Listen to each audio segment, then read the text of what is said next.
Savez-vous si votre salaire est cohérent avec celui de vos collègues? La transparence salariale dans les entreprises a fait l'objet d'une directive de l'Union européenne en 2023. Elle vise à réduire les inégalités femmes-hommes et doit être transposée dans le droit français d'ici juin 2026.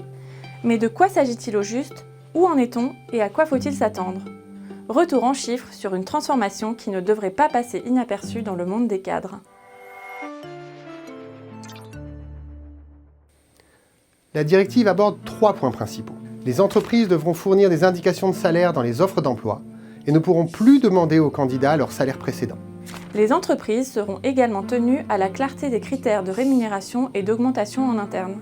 Et les salariés pourront obtenir sur demande le salaire moyen des personnes qui occupent un poste équivalent dans leur entreprise. C'est le droit à l'information. Comme dans d'autres pays, beaucoup de cadres français sont favorables à ce que les salaires soient connus de tous dans l'entreprise. Sauf qu'en France, les cadres sont plus nombreux à considérer qu'on est aujourd'hui loin du compte.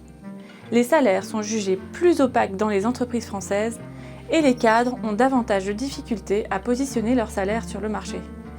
Dans les faits, les entreprises françaises ont des pratiques encore loin des attendus de la directive.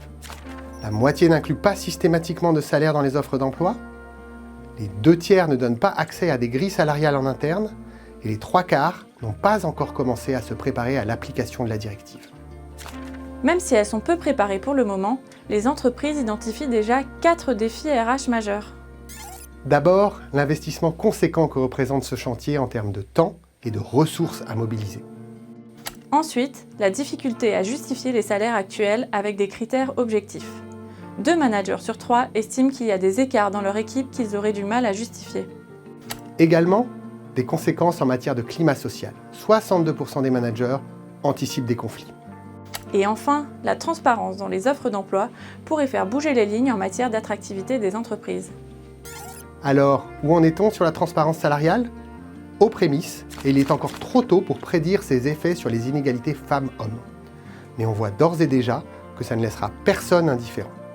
Ni les cadres, ni les managers, ni les entreprises.